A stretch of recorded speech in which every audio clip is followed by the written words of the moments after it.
ભક્તિ રત્ન ભીષ્મ મહાભારત 360 આ સમૂહમાં જોડાનાર સર્વ મહાભારતની કથા તો જાણે જ છે, પણ શા માટે મહાભારત? તો સૌપ્રથમ મહાભારત જેવા અનુપમ ગ્રંથનો વારસો આપી જનાર એવા મહર્ષિ પ્રત્યે કૃતજ્ઞતા દાખવીએ. શ્રવણાંજલિ પૂર્ટપેયમ વિરચિતવાન ભારતાખ્યમ અમૃતમ યઃ તમ અહમ અરાગતૃષ્ણમ કૃષ્ણદ્વૈપાયનમ વંદે. કર્ણરૂપી અંજલિ વડે પીવાલાયક ભારત નામક અમૃત જેમણે રચ્યું છે એવા રાગ તૃષ્ણા રહિત ભગવાન શ્રી કૃષ્ણ દ્વૈપાયન વ્યાસને વંદન. નમોસ્તુ તે વ્યાસ વિશાલ બુદ્ધે પુલ્લારવિંદા યત પત્ર નેત્ર येन त्वया भारत तैल पूर्ण प्रज्वालितो ज्ञानमय प्रदीपा. આવા મહર્ષિ વ્યાસે જ મહાભારતનો મહિમા ગાતા કહ્યું છે, ધર્મશાસ્ત્રમ ઇદમ પુણ્યમ. મહાભારત પવિત્ર ધર્મશાસ્ત્ર છે. વ્યાસ મુનિએ ધર્મ, અર્થ, કામ અને મોક્ષ આ ચાર પુરુષાર્થોના સંબંધમાં મહાભારતમાં જે કંઈ કહ્યું છે તે જ બીજા શાસ્ત્રોમાં કહેવાયું છે. યદ ઇહ અસ્તિ તદ અન્યત્ર યદ ઇહ નાસ્તિ ન કુત્રચિત. એટલે જ કહેવાયું છે કે વ્યાસોચ્છિષ્ટમ જગત સર્વમ. વ્યાસ મુનિએ 3 વર્ષ લાગ લગાડ તપ નિયમ રત થઈને આ પવિત્ર ગ્રંથની રચના કરી છે. આજની પેઢીને પ્રશ્ન છે કે મહાભારત ઇતિહાસ છે કે કપોળકલ્પિત? લોકમાન્ય તિલકે તેમને ઉત્તર આપ્યો છે. મહાભારત ગ્રંથ પ્રાચીન સંસ્કૃત સાહિત્યમાં ઇતિહાસ તરીકે વર્ણવાયો છે. તેના પાત્રો કપોળકલ્પિત નથી, ઐતિહાસિક છે. વેદ વ્યાસની વાણી કાવ્ય દ્રષ્ટિએ તો રસભરી છે જ, તેની સાથે એ વાણીરૂપી કુંદનમાં જે હીરા જડેલા છે તે પણ તેજસ્વી છે. આગળ ઉપર તિલકે આધુનિક કાળની પરિસ્થિતિની આગાહી કરતા કહ્યું છે, જે રાષ્ટ્રીય ગ્રંથનો સેંકડો હજારો વર્ષોથી માનવ સમાજને સંગઠિત કરવા પાછળ અત્યુત્તમ ઉપયોગ થતો આવેલો, તેની આપણા આજના નવયુવાનો જ અવગણના કરી રહ્યા છે. આ વાંચી આપણને ગૌરવ થાય એવું આ ગ્રુપ એના પર પાક્ષિક વિચાર વિમર્શ કરવા એકત્ર થાય છે, જેમાં વિરેન્દ્રભાઈ અને હિતેન્દ્રભાઈના આયોજનને જ ધન્યવાદ આપવા ઘટે. મહાભારતને વ્યાસ મુનિએ પોતે જ કાવ્ય નામ આપ્યું છે. કૃતમ મયા ઇદમ કાવ્યમ પરમ પૂજિતમ. બ્રહ્માએ પણ તેનું સમર્થન કર્યું છે. ત્વયા ચ કાવ્યમ ઇતિ ઉક્તમ તસ્માત કાવ્યમ ભવિષ્યતિ. સાહિત્ય દર્પણકાર આચાર્ય વિશ્વનાથે તો વાક્યમ રસાત્મકમ કાવ્યમ કહીને કાવ્યની પરિભાષા આપી છે, જે મહાભારતકારે સિદ્ધ કરી છે. મેથ્યુ આર્નોલ્ડ નામક પાશ્ચાત્ય મીમાંસકે મહાકાવ્યના લક્ષણ જણાવતા કહ્યું છે, સંવાદો, સ્વગતોક્તિ અને વર્ણનો એ 3 વડે મહાકાવ્યનો વિકાસ થતો જાય છે. મહાભારતની ભાષા ગૌરવયુક્ત છે. સરળતા, પ્રૌઢતા અને શુદ્ધતા આ ત્રણેય એક સમયાવચ્છેદે એક જ સ્થાને ક્વચિત જ જોવા મળે, જે અહીં મહાભારતમાં આપણને જોવા મળે છે. અહીં આજે ભીષ્મ પિતામહના સર્વવિદિત જીવન વિશે ચિંતન કરવાનો ઉપક્રમ નથી. વૈશિષ્ટ્ય ધરાવતી તેમની ભક્તની ભૂમિકા પર પ્રકાશ પાડવાનો નિર્ધાર કર્યો છે. પિતામહ ભીષ્મ દ્વારા અનેકાનેક મંત્રણાઓ બાદ પણ કુરુક્ષેત્ર પર રણ સંગ્રામ ખેલાયો. ત્યારબાદ યુધિષ્ઠિરનો રાજ્યાભિષેક થયા બાદ યુધિષ્ઠિર ભગવાન કૃષ્ણ પાસે કૃતજ્ઞતા વ્યક્ત કરવા ગયા. તેમને નમ્રતાપૂર્વક વંદન કરી કુશળતા પૂછી. પછી પૂછ્યું, હે પ્રભુ, આપ કોના ધ્યાનમાં છો? કૃપા કરી કહો. વાસુદેવ ધ્યાન મુક્ત થતા મંદ મંદ હસતા બોલ્યા, બાણશૈયા પર પોઢેલા નરકેસરી ભીષ્મે મારું ધ્યાન ધર્યું હતું, તેથી હું મનથી તેમની પાસે પહોંચી ગયો હતો. સર્વ વિદ્યાઓ તથા પુષ્કળ અનુભવોના ભંડાર એવા પિતામહનો દેહ વિલય થતા આ જગતમાંથી સર્વ જ્ઞાનનો અસ્ત થઈ જશે. પૃથ્વી નિસ્તેજ થઈ જશે. માટે તમે બધા ત્યાં પહોંચી જાઓ અને સદા સાથે રહે તેવો સર્વોત્તમ ખજાનો વારસો મેળવી લો. શાંતિ પર્વના 46મા અધ્યાયમાં શ્રી કૃષ્ણ ભગવાન ક્યારે ભીષ્મ પાસે મનથી પહોંચી ગયા હતા તેનું વર્ણન વ્યાસજીએ 12 શ્લોકોમાં કર્યું છે, જેમાં ભીષ્મના ધનુષ્ટંકારનું, 21 વાર પૃથ્વી નક્ષત્રી કરનાર પોતાના ગુરુ પરશુરામ જોડે 23 દિવસ લડીને અજેય રહ્યાનું, ગંગા પુત્રને વશિષ્ઠ દ્વારા મળેલા શિક્ષણનું, ત્રિકાળ જ્ઞાની વેદજ્ઞ એવા પિતામહનું વર્ણન કર્યું છે. ભીષ્મ પિતામહનું આવું પ્રભાવી વર્ણન શ્રી કૃષ્ણના સ્વમુખે સાંભળ્યા પછી પાંડવો સહિત શ્રી કૃષ્ણ પિતામહ ભીષ્મ પાસે પહોંચ્યા. શ્રી મૃત્યુશૈયા પર પોઢેલા ભીષ્મ પાસે કૃષ્ણ યુધિષ્ઠિરને લઈને જાય છે અને જ્ઞાનનો ઉપદેશ કરવાનું કહે છે. ત્યારે ભીષ્મ ક્ષોભ અનુભવતા કહે છે, કૃષ્ણ, તમારી ઉપસ્થિતિમાં તમે મને ઉપદેશ આપવાનું કહો છો?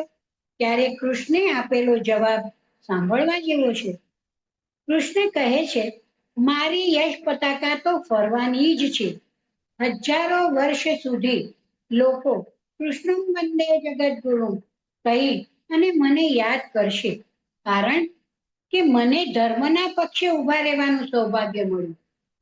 તમારી શક્તિ અધર્મના પક્ષે વેડફાઈ ગઈ, એટલે જગતમાં તમારા વિશે સંદેહ ન રહે તે માટે તમારા મોઢેથી જ્ઞાનામૃત વહે તેમ હું ઈચ્છું છું, જેથી જગ જાણે કે ભીષ્મ મહાપુરુષ વિદ્વાન હતા, પ્રજ્ઞાવાન હતા.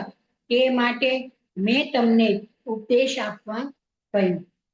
મેં તો ગીતામાં નિષ્કામ કર્મયોગ ગાયો, પણ તમે તો નિષ્કામ કર્મયોગી તરીકે જીવ્યા, તેથી ઉપદેશ કરવાનો અધિકાર તમને જ છે. પછી ભીષ્મે રાજ્યશાસ્ત્ર, સમાજશાસ્ત્ર, ન્યાયશાસ્ત્ર, ધર્મશાસ્ત્ર, માનસશાસ્ત્ર, અર્થશાસ્ત્ર વગેરે સૌને સમજાવ્યા, જેનું વર્ણન સાંખ્ય પર્વમાં છે.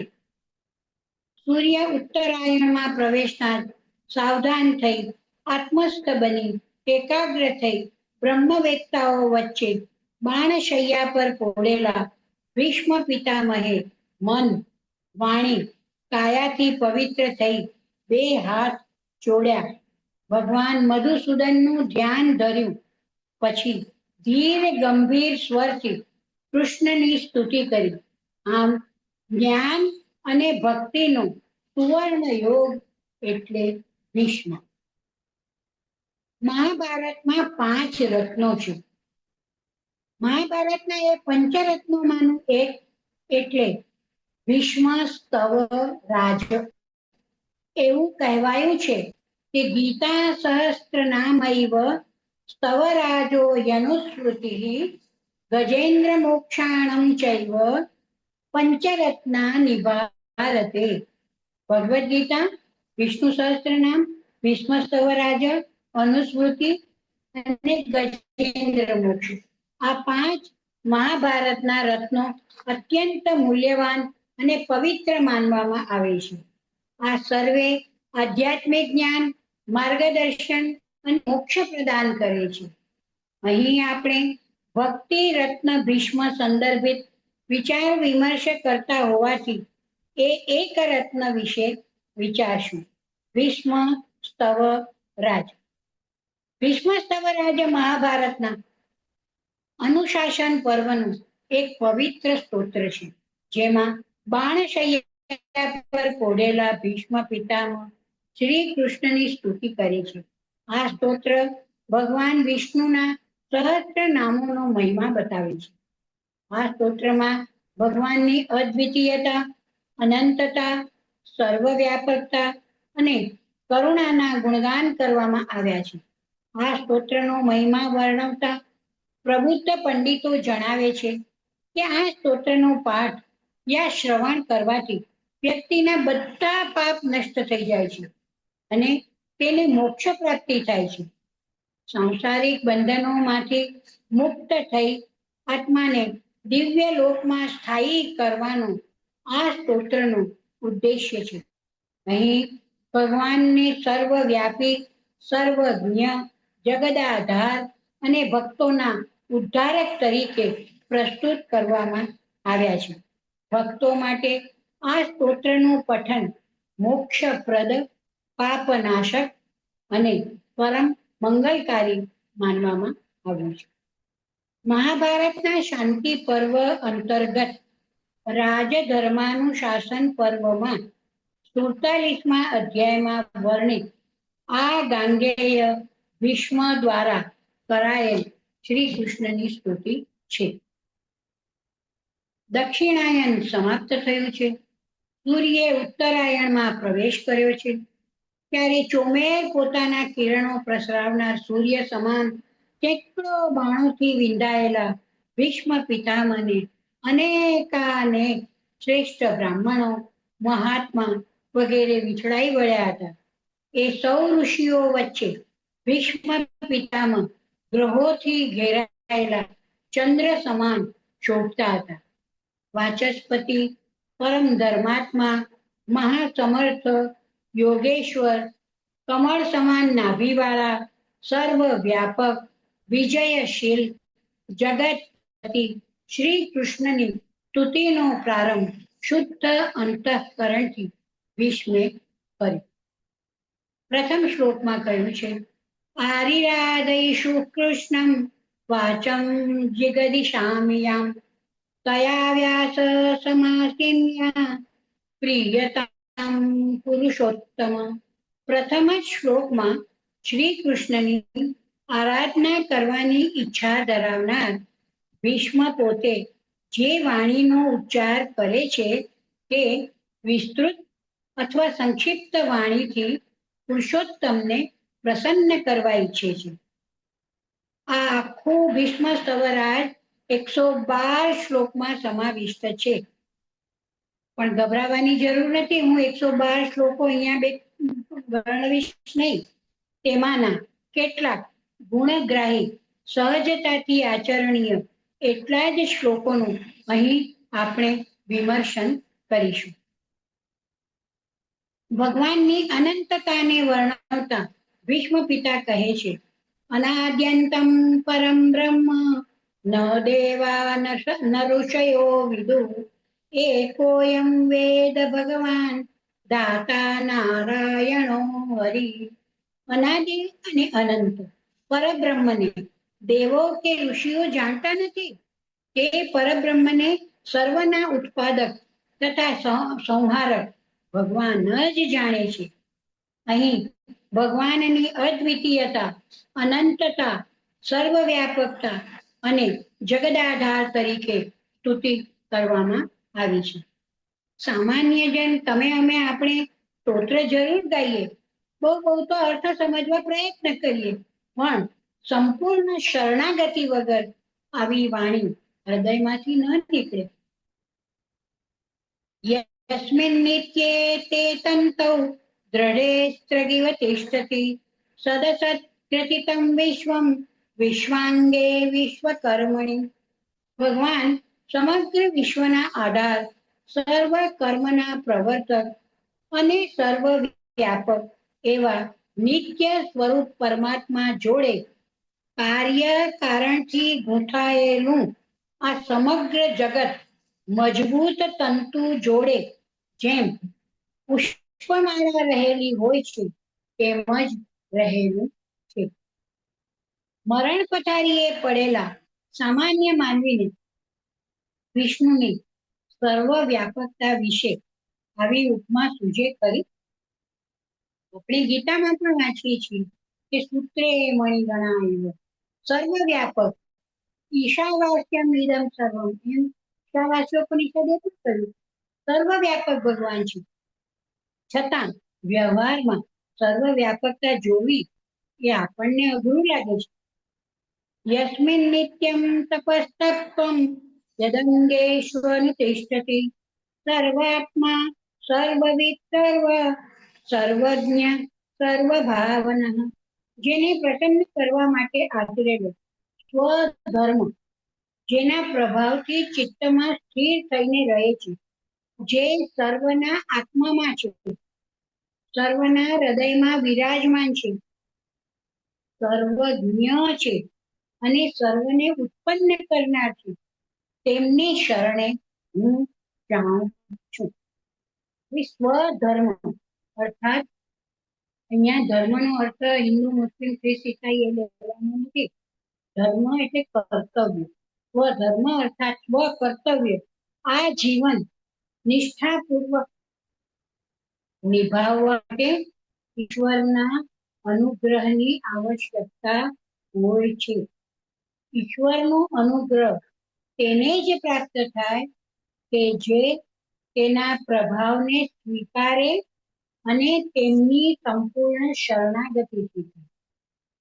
હવે આગળ શ્રી કૃષ્ણના માતા પિતા પ્રત્યે પણ મરણાસન્ન ભીષ્મ પિતામહ કૃતજ્ઞતાપૂર્વક યાદ કરે છે. યન્દેવં દેવકી દેવી વસુદેવાદજીજનત ભીમસ્ય બ્રાહ્મણો વૃત્યૈ દીપ્તમગ્નિમિવારણૈઃ. અરણ્યનું કાષ્ઠ જેમ પ્રદીપ્ત અગ્નિને ઉત્પન્ન કરે છે, તેમ જે દેવની દેવી દેવકીજીએ વેદ, બ્રાહ્મણો અને યજ્ઞોનું રક્ષણ કરવા માટે વસુદેવથી ઉત્પન્ન કર્યા છે, તે શ્રી કૃષ્ણને શરણે હું જાઉં છું. અહીં કૃષ્ણના જન્મના ઉદ્દેશ્યને કહ્યું છે કે બ્રાહ્મણો કૃત્યૈ ભીમસ્ય, એ લોકોને રક્ષણ આપવા માટે યદા યદા હિ ધર્મસ્ય ગ્લાનિર્ભવતિ ભારત અભ્યુત્થાન અધર્મસ્ય તદાત્માનં સૃજામ્યહં પરિત્રાણાય સાધૂનાં, સજ્જનોના સંરક્ષણ કાર્ય અને વિનાશાય દુષ્ટતા, દુષ્ટોના વિનાશ માટે હું અવતાર લઉં છું. તો એ ઉદ્દેશ્યથી વસુદેવ અને દેવકીના સંતાન તરીકે કૃષ્ણ ભગવાને અવતાર, વિષ્ણુ ભગવાને કૃષ્ણ તરીકે જન્મ લીધો છે. એ ભીષ્મ પિતામાં મરણ પથારીએ યાદ કરે છે. ભીષ્મ પિતા દરેક શ્લોકને અંતે શરણે જાઉં છું કહે છે. સંસ્કૃતમાં શરણાગતિ માટે પ્રણિધાન શબ્દનો પ્રયોગ થાય છે. પતંજલિ યોગમાં યમ, નિયમ વગેરે, અષ્ટાંગ યોગમાં નિયમમાં અંતિમ ઈશ્વર પ્રણિધાન શબ્દ વાપરવામાં આવ્યો છે. નિયમમાં આવે છે શૌચ, સંતોષ, સ્વાધ્યાય, તપ અને ઈશ્વર પ્રણિધાન. વૈષ્ણવ મત મુજબ પ્રપત્તિ શબ્દ શરણાગતિ માટે વપરાય છે. પુરાણ અને ઇતિહાસના મતે શરણાગતિ રક્ષણાર્થે અથવા આશ્રયાર્થે વપરાય છે. વૈષ્ણવ સંપ્રદાયના મહત્વપૂર્ણ ગ્રંથ પંચરાત્રમાં શ્રીમદ રામાનુજાચાર્ય કહે છે કે અનુકૂલ્ય સંકલ્પ, પ્રતિકૂળ વર્જન, રક્ષિષ્યતિ એવો દ્રઢ વિશ્વાસ, ઈશ્વર પ્રત્યે સર્વદા હૃદયપૂર્વક કૃતજ્ઞ ભાવ અને જે મળ્યું છે તે ઈશ્વર દત્ત છે, મારું કંઈ નથી, આમ આ પાંચનો જેણે મન વચન કાયાથી સ્વીકાર કર્યો હોય તેની શરણાગતિ ઈશ્વર સ્વીકારે. તો પહેલું જ કયું છે અનુકૂલ્ય સંકલ્પ. સવારના પોરમાં ઉઠતા વેત આરાધ્ય દેવને નમસ્કાર કરી અને ધરતી પર પગ મૂકતા પહેલા આપણે ઉપનિષદોએ કહ્યું છે કે તન્મે મનઃ શિવ સંકલ્પ મસ્તુ. આ રોજ જ બોલવું જોઈએ કે જેથી આખો દિવસ આપણા મનમાં સંકલ્પ શિવ એટલે કલ્યાણકારી સંકલ્પ જ આપણે કરીએ, એટલે દુષ્ટ કે દુષ્ટ વિચાર કુવિચાર આપણા મનમાં આવી જ ન શકે. પોઝિટિવ જ વિચાર આપણા મનમાં કોઈ દિવસ રહે. એટલે અનુકૂલ્ય સંકલ્પ એ પહેલું. બીજું કયું પ્રતિકૂળ વર્જન, એટલે જે નેગેટિવ વિચારો છે એને તો છોડી જ દેવાનું. આપણે આપણા કાનથી સાંભળવાની પણ તૈયારી નહીં બતાવવાની. આપણે આપણા કાનને ડસ્ટબિન બનાવવાનું છે કે ફૂલદાની બનાવી છે એ આપણે નક્કી કરવાનું. ત્રીજું કયું છે રક્ષિષ્યતિ એવો દ્રઢ વિશ્વાસ. મૂળ આપણને આપણા વિશ્વાસ હલી જાય છે, એટલે ઘડીકમાં આપણે જ્યોતિષ પર વિશ્વાસ કરીએ, ઘડીકમાં આપણે અલગ અલગ પ્રકારના કહેવાતા તથાકથિત ગુરુઓ પાસે જઈએ અને એના ઉપર વિશ્વાસ કરીએ કે એ આપણને મોક્ષ અપાવશે. પણ ઈશ્વર પ્રત્યે દ્રઢ વિશ્વાસ એ જ મારું રક્ષણ કરશે. હું હરિનો, હરિ છે મમ રક્ષક, એ ભરોસો જાય નહીં. જે હરિ કરશે તે મમ હિતનું, એ નિશ્ચય બદલાય નહીં. આવો દ્રઢ વિશ્વાસ જેને હોય તેની શરણાગતિ ભગવાન સ્વીકારે. ચોથું કહ્યું છે કે ઈશ્વર પ્રત્યે સર્વદા હૃદયપૂર્વક કૃતજ્ઞ ભાવ દાખવવો. આપણે કૃતજ્ઞ ભાવ, આપણને ખબર છે કે ઈશ્વર બધું કરે છે પણ છતાંય કૃતજ્ઞ ભાવ રહેવો જોઈએ. એ જેના હૃદયમાં હોય તેની શરણાગતિ ભગવાન સ્વીકારે. પાંચમું કહ્યું છે કે જે મળ્યું છે તે ઈશ્વર દત્ત છે, મારું કઈ નથી. આમ આ પાંચનો જેણે સ્વીકાર કર્યો તેની શરણાગતિ ઈશ્વર સ્વીકારે. શરણાગતિ કોને કહેવાય એ સમજી શકીએ એટલા માટે આખું વિવરણ કર્યું, અને તો જ આપણને ભીષ્મ પિતાની શરણાગતિ સમજાય.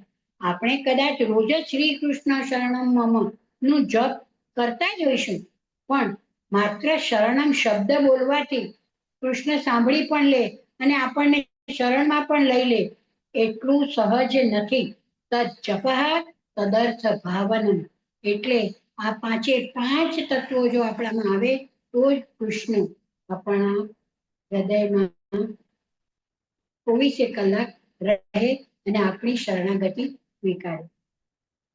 ત્યાર પછી ભીષ્મ પિતામહે ભીષ્મ સ્તવરાજમાં કહ્યું છે, વક્તાઓ અને સર્જકો માટે કહ્યું છે, યમાહુરક્ષણં દિવ્યમ તસ્મૈ વાગાત મને નમઃ. હવે અહીંયા વિષ્ણુ આગળ જે કહ્યું ને આપણે કે વિષ્ણુના સહસ્ત્ર નામ પ્રત્યે અહીંયા મહિમા બતાવ્યું છે. એમાં પહેલું કહ્યું છે વાગાત્મા. ભગવાન કહેવાય છે વાગાત્મા, વાણી રૂપી આત્મા છે. તેમણે ભગવાનના અંગોને પદ સમૂહ ગણાવ્યા છે. એક એક વર્ણ એટલે અ આ ઈ વગેરે સ્વર અને ક ખ ગ વગેરે વ્યંજન મળીને બનતા શબ્દો અને શબ્દોથી બનતા વાક્ય સમૂહોને અથવા દિવ્ય અક્ષરોને ભગવાનના અંગો કયા છે. તો સંધિને, સંધિ એટલે વીર વત્તા ઇન્દ્ર, હિત વત્તા ઇન્દ્ર, વીરેન્દ્ર, હિતેન્દ્ર, દેવાલય, દેવ વત્તા આલય, દેવ વત્તા ઋષિ, દેવર્ષિ, આ બધી જે સંધિ છે તેને ભગવાનના સાંધા કયા છે. આમ વાગીશ્વર એવા પરમાત્માને તેમણે નમસ્કાર કર્યા છે. વાસ્તવિક દરેક સરસ્વતીના ઉપાસકોએ આ શ્લોક બોલી કૃતજ્ઞતા વ્યક્ત કરવી જોઈએ. યો નિષન્નો ભવેદ રાત્રો દીવા ભવતિ વિષ્ટિતઃ ઇષ્ટાનિષ્ટસ્ય યદ દ્રષ્ટા તસ્મૈ દ્રષ્ટાત્મને નમઃ. આપણે જ્યારે નિદ્રામાં હોઈએ ત્યારે પણ રુધિરાભિસરણ, શ્વાસોચ્છ્વાસ વગેરે ચલાવવા માટે કોઈક તો જાગતું બેસી રહ્યું છે ને. તો જે જાગતું બેસી રહ્યું છે તે જાગ્રત અને સ્વપ્નમાં પણ પોતે પાછા અકર્તા રૂપે રહે છે. તેમજ ઇષ્ટ અને અનિષ્ટ બંનેના જે માત્ર જે દ્રષ્ટા છે માત્ર સાક્ષી છે પણ કરતા નથી. એ દ્રષ્ટા સ્વરૂપ મહાત્માને એટલે કે દ્રષ્ટાત્માને હું નમસ્કાર કરું છું. હવે અહીંયા આપણને એ જરાક સામાન્ય માનવીને પ્રશ્ન થાય કે ઘણી વાર લોકો એવું પૂછતા હોય છે જ્યારે બહુ સમાજમાં દુરાચાર, બળાત્કાર, બધા વિઘ્નો એવા બધા દેખાય ત્યારે બોલે કે ભગવાન સૂતો છે કે જાગે છે. અરે પણ ભગવાન જો સૂઈ જાય ને તો તમે ને અમે આપણે જીવી કેવી રીતે શકીએ? આપણી ચેતના જ ભગવાન છે. એટલે જાગતા અને સ્વપ્નમાં, ઇષ્ટમાં અને અનિષ્ટમાં બધામાં ભગવાન સતત જાગતા જ છે.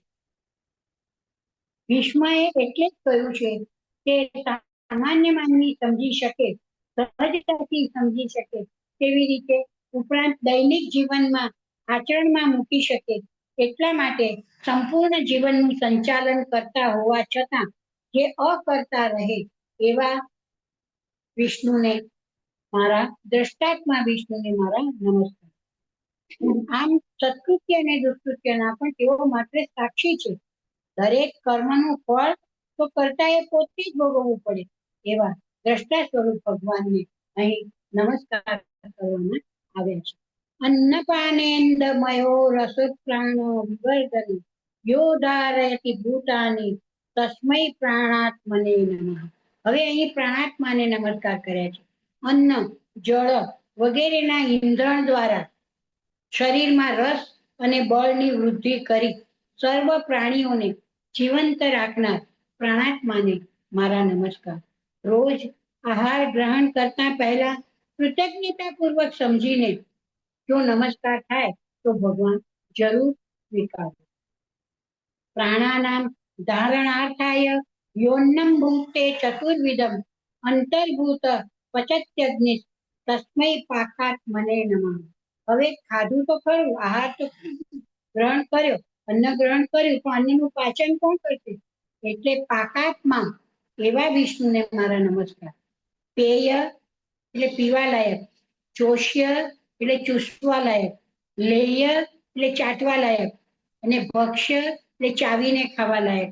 આવા 4 પ્રકારનું ભોજન કરનાર પ્રાણીઓને જે ટકાવી રાખે છે અને સર્વના શરીરમાં જઠરાગ્નિ રૂપે, વૈશ્વાનર અગ્નિ રૂપે પ્રવેશ કરી અન્નનું પાચન કરે છે તે પાકમૂર્તિને નમન. પહોંચીને કલ્પનાતીત લાગે છે કે મરણાસન્ન વ્યક્તિને પોતાના આરાધ્યને કઈ કઈ બાબતમાં કૃતજ્ઞતા વ્યક્ત કરવાનું સૂઝે છે. હવે ગુણાનુરાગ ગાયા પછી ભીષ્મ પિતામહ ભગવાનના સૌંદર્યની સ્તુતિ કરે છે. હંમેશા કોઈ પણ જીવંત વ્યક્તિના પણ ગુણ પ્રત્યે આકર્ષણ જાગે તેને માટે તેના રૂપનું, તેના સૌંદર્યનું પણ આકર્ષણ જાગવું જોઈએ. એટલે જ તો આપણે મૂર્તિ, વિગ્રહ જે છે તેને આપણે સુંદર રૂપ ધારણ કરીને આપણી આંખ સમક્ષ રાખીએ છીએ. કારણ કે સૌંદર્ય પણ એક આકર્ષક તત્વ છે અને તેને કારણે ગુણાનુરાગ, ગુણ પ્રત્યે પણ આકર્ષણ ઊભું થાય.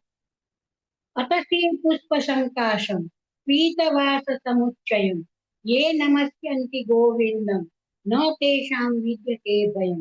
નિર્ભય બનાવવાની યુક્તિ પણ ભીષ્મ પિતામાં આ શ્લોકમાં બતાવે છે કે જેઓ અળસીના પુષ્પ સમાન કાંતિવાળા, તેજવાળા, પીતાંબરધારી, અસ્ખલિત જ્ઞાની શ્રી ગોવિંદને જેઓ નમસ્કાર કરે છે તેઓને કદી કોઈ જાતનો ભય રહેતો નથી.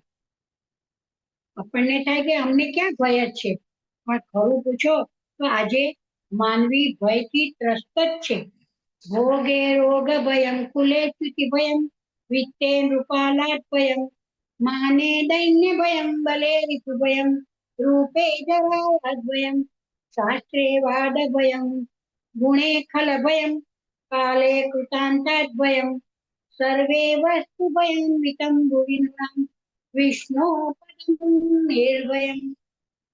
હવે જો આપણે નિર્ભય હોઈએ તો જેના ઘરમાં બદામના ઢગલા પડ્યા છે, સાકરોની ગુણો પડી છે, તેને ભગવાને ડાયાબિટીસ આપ્યો, તેને એના લીવર પર પ્રોબ્લેમ થયો, તો એ ભોગ ભોગ મેળવવાની શક્તિ છે, રોગ થવાની રોગ થવાનો ડર પણ છે. એટલે ભોગે રોગ ભયમ કુલે ચ્યુતિ ભયમ.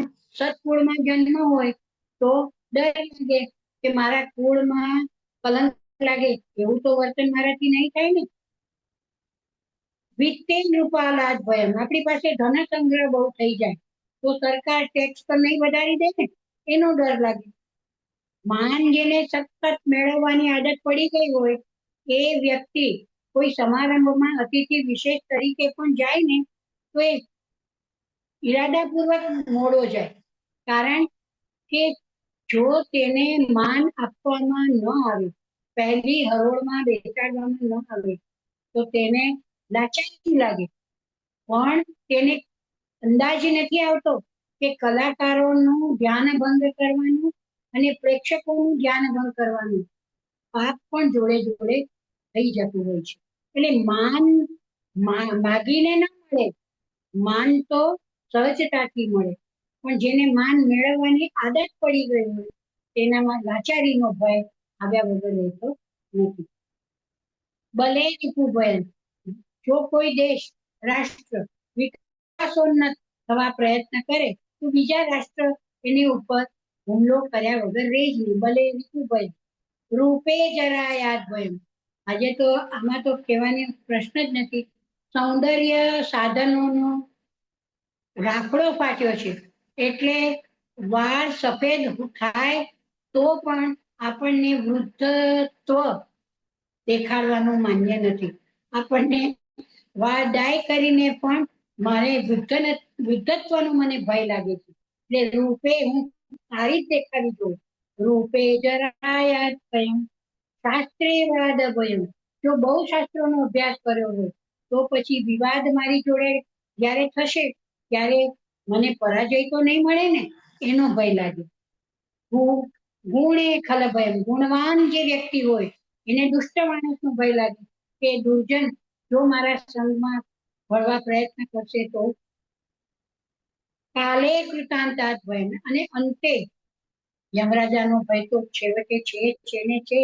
આપણે બધા મેન્યુફેક્ચરિંગ ડેટ ભલે ખબર નથી, તે જ રીતે આપણને જન્મ તારીખ જાણ્યા પછી પણ એક્સપાયરિંગ ડેટ તો હજી પણ આપણને ખબર નથી. શા માટે? કારણ કે કાલે કૃતાંતાદ્વયમ, ક્યારે યમરાજ આંગણે આવીને ઉભા રહે છે એની આપણને ખબર નથી. એટલે કાળ પુરુષ ને યમરાજાનો ભય છે. સર્વે વસ્તુ ભયાન્વિતમ ગોવિંદો નામ, માણસ માત્ર ને બધી જ વસ્તુ ભયકારક છે, માત્ર વિષ્ણુ પદમ નિર્ભય, વિષ્ણુનું ચરણ એ જ નિર્ભયતા આપી શકે છે. આવું નીતિ શતકમાં ભર્તૃહરિ રાજાએ કહ્યું છે. તેથી નિર્ભય થવા માટે એકમેવ ઉપાય વિષ્ણુના ચરણોમાં સમર્પણ. હવે આપણે તો લાલો લાભ વગર લોટે નહીં, એટલે આ સ્તવનની ફળશ્રુતિ રૂપે પણ કહ્યું છે કે શ્રી કૃષ્ણને કરેલા એક વાર પ્રણામ 10 અશ્વમેધ યજ્ઞના અવભૃત સ્નાન તુલ્ય છે. આ વાત આપણને જચે તેવી છે. આપણે તો એકવાર શું આયુષ્યભર કૃષ્ણને પ્રણામ કર્યા છે. અરે પણ એટલું જ નથી, હજી આગળ કહ્યું છે કે દશાશ્વમેધી પુનરેતિ જન્મ, દશાશ્વમેઘ યજ્ઞ 10 કર્યા હોય ને એને પણ પુનર્જન્મ તો લેવો જ પડે. પુનરપી જનનમ પુનરપી મરણમ જનની જઠરે શયનમ, એ લેવો જ પડે. પણ કૃષ્ણ પ્રણામી ન પુનર્ભવ, કૃષ્ણને જેને પ્રણામ કર્યા એને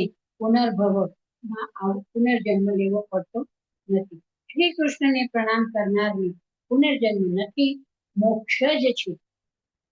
હવે મોક્ષ એટલે શું? મુક્તિ. આ શરણાગતિની મુક્તિના શરણાગત જે થયો હોય એને 4 પ્રકારની મુક્તિ મળી શકે.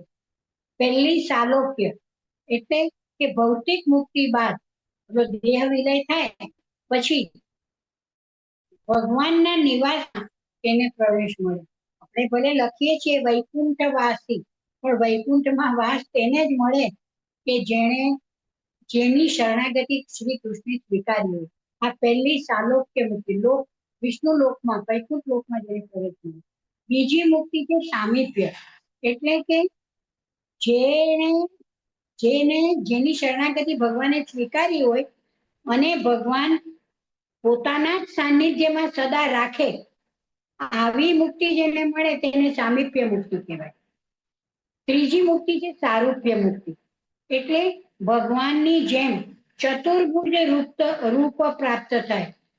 એટલે ચતુર્ભુજ એટલે આપણને બીજા બે હાથ ઉગી જાય ના, એમ નહીં, પણ ભગવાન એનો અર્થ શું? ભગ એટલે ઐશ્વર્ય, ભગવાન ઐશ્વર્યવાન છે.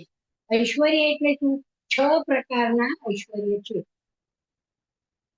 પરાક્રમ, યશ, શ્રી, જ્ઞાન અને વૈરાગ્ય. આ ષડૈશ્વર્ય, 6 પ્રકારના ઐશ્વર્ય આપણને પ્રાપ્ત થાય તો આપણને સારૂપ્ય મુક્તિ મળી છે એમ કહેવાય.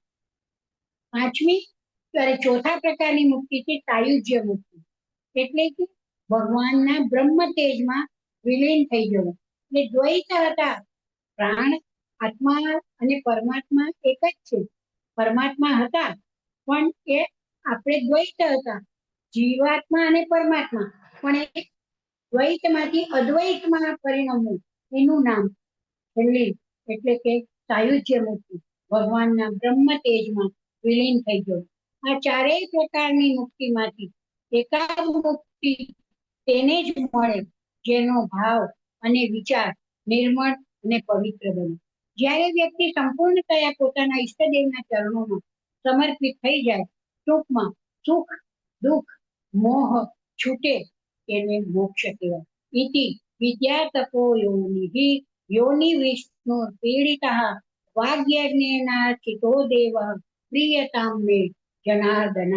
આમ વિદ્યા અને તપના કારણભૂત શ્રી વિષ્ણુનું મેં, એટલે કે વિષ્ણુ પિતામાં કહે છે કે મેં સ્તવન કર્યું છે તથા વાણી રૂપી યજ્ઞ દ્વારા પૂજન કર્યું છે, જેથી જનાર્દન વિષ્ણુદેવ મારા પર પ્રસન્ન થાવ.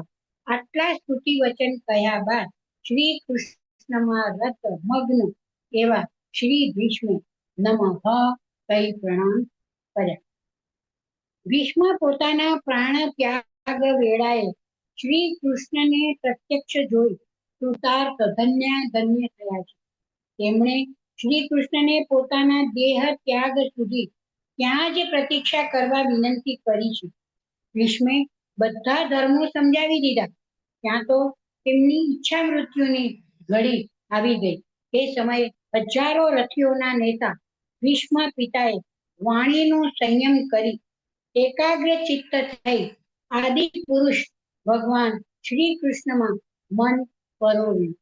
બાણશૈયા પર પોઢેલું જ્ઞાન વૃદ્ધ, વિવેક વૃદ્ધ અને વિદગ્ધ ભીષ્મત્વ કૃષ્ણત્વમાં એકાકાર થવાની તૈયારી કરી રહ્યું હતું. જાણે શાણપાણનો પ્રશાંત મહાસાગર તૂટો હોય એવું લાગતું. તેઓ ઘાયલ હતા તો પણ સ્વસ્થ હતા, કારણ કે તેઓ આત્મસ્થ હતા, કૃષ્ણસ્થ હતા. તત્ક્ષણે શ્રી કૃષ્ણના પીતાંબર લહેરાતા વિગ્રહને ભીષ્મ ખુલ્લી આંખે નિહાળતા રહ્યા. તેમને શસ્ત્ર પ્રહારથી થતી પીડા ભગવત દર્શનથી તરત જ દૂર થઈ ગઈ. તેમણે અત્યંત પ્રેમપૂર્વક ભગવાનની સ્તુતિ કરી. વ્યાસ મુનિએ મહાભારતમાંના એક રત્ન ભીષ્મ સ્તવરાજ લખ્યું અને એ જ વ્યાસ મુનિએ શ્રીમદ ભાગવતમાં ભીષ્મ સ્તુતિ દ્વારા ભક્તિ રત્ન ભીષ્મને વર્ણવ્યા છે. આપણને ગીતા વાંચીને અંતકાલે ચ મામેવ સ્મરણ મુક્ત્વા કલેવરમ, આ વાંચીને આશ્વાસન મળે છે. ઉપરાંત આપણે મંદિરમાં મૂર્તિના વિગ્રહના દર્શન ખુલ્લી આંખે કરીને મંદિરની બહાર ઓટલા પર બેસીને એ જ વિગ્રહનું આંખ બંધ કરીને ધ્યાન કરતી વખતે જે બોલીએ છીએ કે અનાયાસેન મરણ વિના દૈન્યેન જીવિતમ દેહાંતે તવ સાન્નિધ્યમ દેહી મે પરમેશ્વર બોલી અને સંતોષ થાય છે, આપણે સંતુષ્ટ થઈએ છીએ, પરંતુ સાનિધ્ય અંતકાળે ભગવાનનું મળવું એ એટલું સહેલું નથી. કારણ કે મૃત્યુ કાળ એટલે આખા જીવન આખું જીવન આપણે કેવી રીતે જીવ્યા છીએ, કેવું ચિંતન મનન કર્યું છે, એ જ અંતકાળે યાદ આવે. એટલે આપણે બોલીએ છીએ કે દેહાંતે તવ સાનિધ્ય, પણ એ સાનિધ્ય મળે એવું સદભાગ્ય આપણને પ્રાપ્ત થાય એવું આપણે ઈચ્છીએ જરૂર. હવે આ જ્યારે ભીષ્મની આ અંતકાળની સ્તુતિ ભીષ્મ સ્તુતિ સાંભળવી ત્યારે ખ્યાલ આવે કે અંતકાળે કોનું અને કેવું સ્મરણ કરવું જોઈએ, કોનું સ્મરણ થઈ શકે, જિંદગી આખી કોનું સ્મરણ જેનું કર્યું હોય એનું સ્મરણ અંતકાળે થાય. આ પેલા ભીષ્મ સ્તવરાજના 122 શ્લોકો હતા, આ ભીષ્મ સ્તુતિના 11 શ્લોકો છે. હવે સીમિત સમયને કારણે હવે સંસ્કૃત શ્લોકો નું ઉચ્ચારણ કરતી નથી, માત્ર એ સ્તુતિનું ગુજરાતીમાં જ જાણવા પ્રયત્ન કરશું. એક અડધું ચરણ ખાલી બોલીશ કે જેથી તમે જ્યારે વાંચો ત્યારે પહેલો શ્લોક છે ઇતિમતે રૂપકાળી પિતર કૃષ્ણ. ભીષ્મ પિતામહ કહે છે, હવે મૃત્યુ વેળાએ હું મારી આ અત્યંત શુદ્ધ અને નિષ્કામ બુદ્ધિને યદુવંશ શિરોમણી અનંત ભગવાન શ્રી કૃષ્ણના ચરણોમાં સમર્પિત કરું છું કે જેઓ હર હંમેશ પોતાના આનંદમય સ્વરૂપમાં સ્થિત રહેવા છતાં પણ ક્યારેક વિહાર કરવાની લીલા કરવાની ઈચ્છાથી પ્રકૃતિનો સ્વીકાર કરે છે. એમણે બાળ લીલા ભાગવતમાં કરી છે, આખો 10મો સ્કંદ તેના ઉપર છે, કેટલી આખો સ્કંદ આખો બાળ લીલા પર છે. એટલે લીલા કરવાની ઈચ્છાથી પ્રકૃતિનો પણ સ્વીકાર કર્યો છે. આમ સતત સચ્ચિત આનંદ સ્વરૂપ છે ભગવાન, પણ કેટલીક વાર પ્રકૃતિનો પણ સ્વીકાર કરે છે, જેનાથી આ સૃષ્ટિ પરંપરા ચાલે છે. કામના રહિત બુદ્ધિ ભગવાનને સમર્પિત કરાય તે અહીં જોવા મળે છે. અંત સમયે મમતા આસક્તિના બંધન આપણને છેલ્લી ઘડીએ મારા વૈભવનું શું થશે, તિજોરીનું શું થશે, વેપારનું શું થશે, મારો પૌત્ર આગળ વેપાર વધારશે કે નહીં, મારી સ્વસ્ની ગૃહે ગયેલી પુત્રી એમ કેમ હશે ને, કે કેટલા વિચારો આપણને સતાવે, પણ એ બધા મમતા અને આસક્તિના છે. એટલે અંત સમયે મમતા અને આસક્તિના બંધન જેને નડે તેનું સમર્પણ ભગવાન કેમ સ્વીકારે.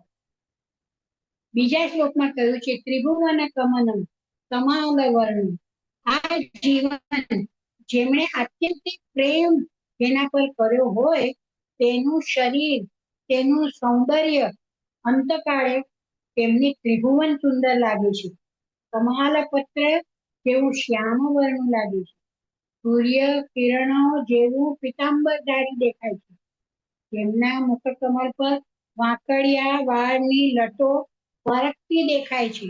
તેવા અર્જુન સખા વિજય સખે રતિરસ્તુ આ શબ્દો વાપર્યા છે. શ્રી કૃષ્ણમાં મારી નિષ્કપટ પ્રીતિ થાવ. જિંદગી ભર આપણે બાલકૃષ્ણને નિત નવા વાઘા પહેરાવ્યા, મંદિરોમાં પણ નિત નવા વસ્ત્રો ધારણ કરાવ્યા, એવા આપણને પણ જો આવું દર્શન અંત સમયે થાય તો આપણી સ્તુતિ ખરી કહેવાય. ત્રીજા શ્લોકમાં કહ્યું છે યુધિ પુરગ રજો, હવે મરણાસન્ન ભીષ્મ કેવા કૃષ્ણને યાદ કરે છે. મને યુદ્ધના સમયની તેમની તે વિલક્ષણ પ્રતિમા યાદ આવે છે.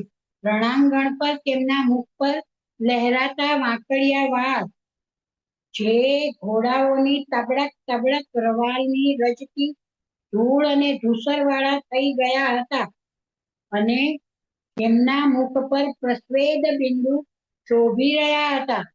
તે પ્રતિમા મને યાદ આવી છે. હું પોતાના તીક્ષ્ણ બાણોથી તેમની ત્વચાને વીંધી રહ્યો હતો. તે સુંદર કવચ મંડિત ભગવાન શ્રી કૃષ્ણ પ્રત્યે મારું શરીર અને અંતઃકરણ સમર્પિત થઈ જાઓ. કેટલી સુંદર સ્તુતિ કરી છે. આમ અમુક સામે આપણને આવા કૃષ્ણ દેખાય. અલંકાર પ્રચુર રસપ્રદ સૌંદર્યયુક્ત વર્ણન વાંચીને કબીર મનીષી પરિભૂ સ્વયંભૂ કહેવા આપણે મજબૂર થઈ જઈએ છીએ. ચોથા શ્લોકમાં કહ્યું છે સપરી સખી વયો નિશમ્ય. પોતાના મિત્ર અર્જુનની વાત સાંભળીને જેઓ તરત જ પાંડવ સેના અને કૌરવ સેનાની વચ્ચે પોતાનો રથ લઈ આવ્યા. અર્જુને કહ્યું હતું ને કુરુક્ષેત્રના મેદાનમાં રથન સ્થાપય મેચ્યુત.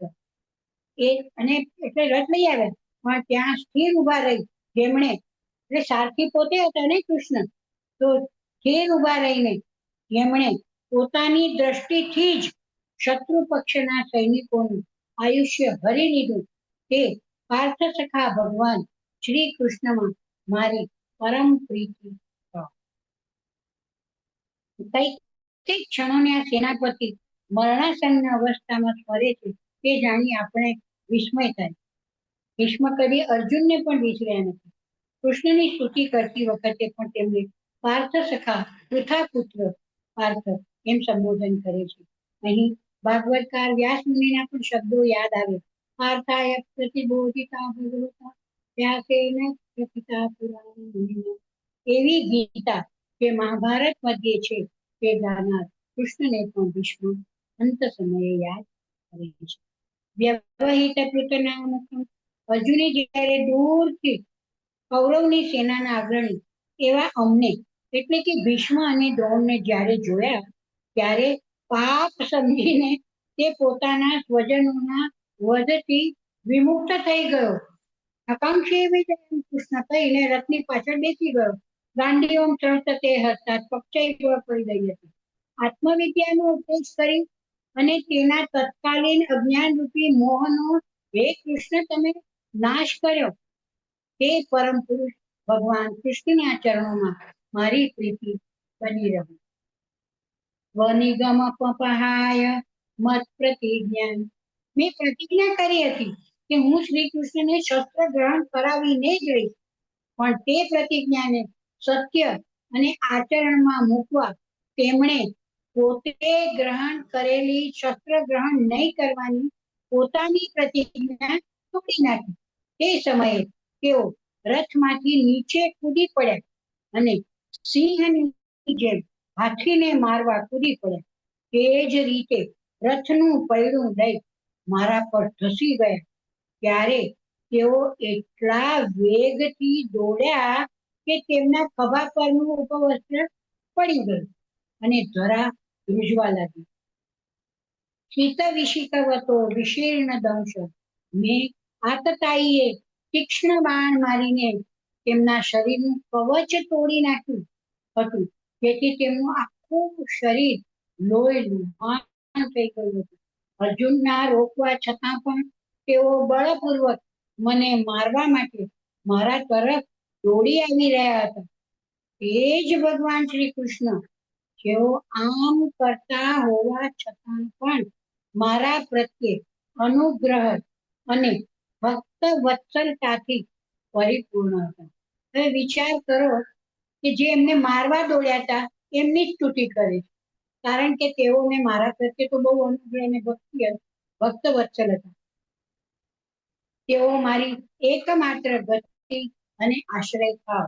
નિષ્પક્ષ દ્રષ્ટિએ જોઈએ તો ભીષ્મ દ્રઢ પ્રતિજ્ઞ, ધર્મમૂર્તિ, સત્યવાદી, વિદ્વાન, પ્રૌઢ, રાજનીતિજ્ઞ, ઉદાર, જીતેન્દ્રિય, ગુણજ્ઞ, માર્ગદર્શક તથા સમભાવદર્શી હોવા ઉપરાંત શ્રી કૃષ્ણ પ્રત્યે ભક્તિભાવ તેમનામાં ભારોભાર ભર્યો હતો.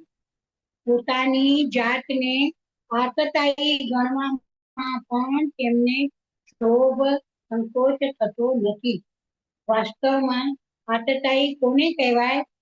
જે આગ લગાડે, જે દુશ્મનને વિષ આપે, ઝેર આપે, જે વધ માટે શસ્ત્ર ધારણ કરે, જે પારકી જમીન હડપ કરે, જે પરાયું ધન ભરી લે, જે પરાઈ સ્ત્રીનું અપહરણ કરે, જે અન્યને સંતાપ આપે અને જે અત્યાચાર કરે તે આતતાઈ. આવું મનુસ્મૃતિમાં મનુ મહારાજે કહ્યું છે કે આતતાઈની વ્યાખ્યા કરી છે. હવે આમાંની એક પણ આતતાઈ જેવી કૃતિ ભીષ્મ પિતામહે પોતે તો કરી જ નથી, છતાં પણ પોતાને આતતાઈ થઈ અને કૃષ્ણની ભક્તિ યાદ કરી અને સ્તુતિ કરી છે. આ જે પ્રસંગ મહાભારત ભીષ્મ પર્વમાં વર્ણન કરતા લખે છે, પોતાની તરફ ધસી આવતા કૃષ્ણને જોઈને શંતનુ નંદન ભીષ્મે રથમાં ઉભા રહી. આ હવે મહાભારતમાં જ્યારે આ ચાલુ હતું ને યુદ્ધ ત્યારનું વર્ણન છે. ત્યારે ભીષ્મે કૃષ્ણને જ્યારે રથ લઈને દોડતા હતા એમની સામે ધસી આવતા ત્યારે ભીષ્મએ શું કહ્યું? એહી એહી દેવેશ જગન્નિવાસ નમોસ્તુતે સારંગ રથાંગ પાણે પ્રસય્ય મામ પાતય લોકનાથ રથોત્તમાદ્ભૂત શરણ્ય સંખ્યે. આપને હાથે રણાંગણમાં મને મૃત્યુ સાંપડે એથી અવશ્ય મારું કલ્યાણ થશે. તેથી આવો આવો મારી પાસે આવો. ભક્ત કવિ સુરદાસ પણ આ પ્રસંગે સારંગ રાગમાં ગાય છે, જે રાગ આમ તો મધ્યાહ્નનો રાગ છે પણ વીર રસ જગાડનારો છે. આજ જો હરિહીન શસ્ત્ર ગ્રહાઉં તો મેં લાજો ગંગા જનની को संतनो सूत न कहाऊं. तो प्रणभंग नामक हिंदी काव्य संग्रहમાં कवि दिनकरजी આ પ્રસંગનું વર્ણન કરતા લખે છે, टूटे हुए रथ चक्र में यमदंड की सी कांति थी, वो सारथी था या कि विद्युत राशि की विभ्रांति थी. अंगार सा वह वेश मोहन का महाविकराल था, छवि का खजाना लूट कर रण में खड़ा क्या काल था.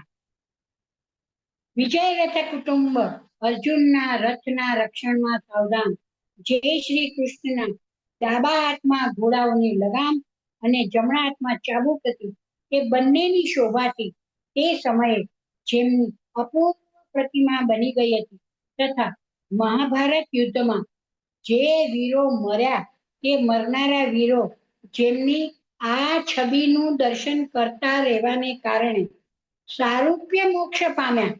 બોલો, વીરોને વીરગતિ મળી અને સારૂપ્ય મોક્ષ પ્રાપ્ત થયો એમનું દર્શન માત્ર કરવાથી. તે જ પાર્થ સારથી ભગવાન શ્રી કૃષ્ણમાં મુજ મરણાસન્નની પ્રીતિ ભાવ. ભીષ્મની કૃષ્ણ ભક્તિને પ્રગટ કરતું આ દ્રશ્ય મહાભારતના ભીષણ યુદ્ધ સંગ્રામની ક્ષણે સર્જાયેલી કવિતા જેવું દિશે છે.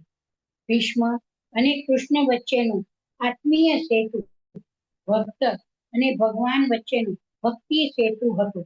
કૃષ્ણના યુગબોધને સમજવા ભીષ્મ અગ્રણી હતા.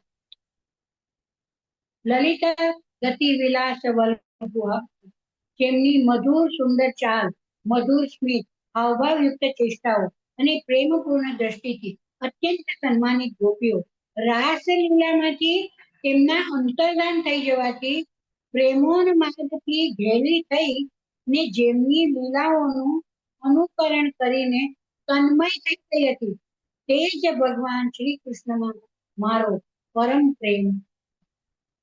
10મા શ્લોકમાં કહે છે, મુનિગણ અનુપવાર્ય, જે સમયે યુધિષ્ઠિરનો રાજસૂય યજ્ઞ થઈ રહ્યો હતો ત્યારે મુનિઓ શ્રી કૃષ્ણે રાજાઓની અગ્ર પૂજા સ્વીકારી. તે સમયની શોભા અત્યંત દર્શનીય હતી. તે જ સૌના આત્મા પ્રભુ આજે મારા મૃત્યુ સમયે મારી સામે ઉભા છે. ભીષ્મે યુધિષ્ઠિરના રાજસૂય યજ્ઞ વખતે શ્રી કૃષ્ણની અગ્ર પૂજા થાય એવો નિર્ણય જ્યારે આપ્યો ત્યારે શિશુપાલ, જરાસંઘ જેવા વિરોધીઓને જે તર્કબદ્ધ દલીલ ભીષ્મ પિતામહે કરી છે, સભા પર્વના તે બે શ્લોકો શ્રી ગુણવંત શાહને, ચિંતક, વિચારક, વિદ્યાવાન, પ્રજ્ઞાવાન એવા ગુણવંત શાહને એ બે શ્લોકો તીર્થ સમાન લાગે છે. નહીં કેવલ અસ્માકં યમ અર્ચ્યત મેચ્યુત પ્રયાણમ અપી લોકાનામ અર્ચનીયો જનાર્દન. એટલે આ ભીષ્મે કયા છે આ શ્લોકો જરાસંઘ અને શિશુપાલ જેવા વિરોધીઓને.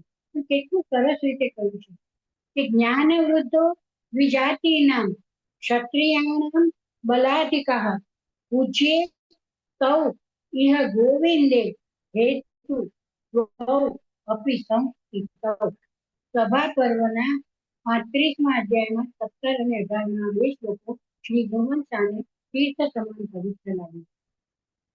અને અંતે 11મા શ્લોકમાં ભીષ્મ સ્તુતિના 11મા શ્લોકમાં કહ્યું છે તમિહમજમ શરીર ભાજમ. જેમ એક જ સૂર્ય અનેક આંખોથી અનેક રૂપમાં દેખાય છે, તે જ રીતે અજન્મા ભગવાન શ્રી કૃષ્ણ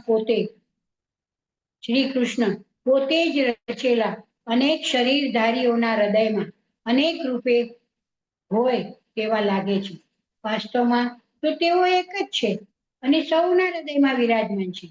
એમાંના આ ભગવાન શ્રી કૃષ્ણને ભેદ અને ભ્રમ રહિત, તે શબ્દો કેટલા સરસ વાપર્યા છે. વિદુત ભેદ મોહ સમજગતોસ્મિ. ભેદ ભ્રમ રહિત થઈ ને હું શ્રી કૃષ્ણને પામી ગયો છું, પ્રાપ્ત થઈ ગયો છું. એટલે હવે સાયુજ્ય મુક્તિ, દ્વૈતમાંથી અદ્વૈત, લિંગ દેહમાંથી આ દેહનો દેહ દેખાય છે. આમ મહાભારત ભીષ્મ પિતામહના ભક્ત સ્વરૂપે આપણને શ્રી કૃષ્ણની સમીપે લઈ જનારું અખિલ જીવનનું મહાકાવ્ય છે. આપણને આ નિમિત્તે ભીષ્મ સ્તુતિ અને ભીષ્મ સ્તવરાય એ બંનેનું સ્મરણ કરવા આ મહાભારત 360 ગ્રુપ દ્વારા મળ્યું એ બદલ અને આપ સૌ શ્રોતાઓનો પણ ખૂબ ખૂબ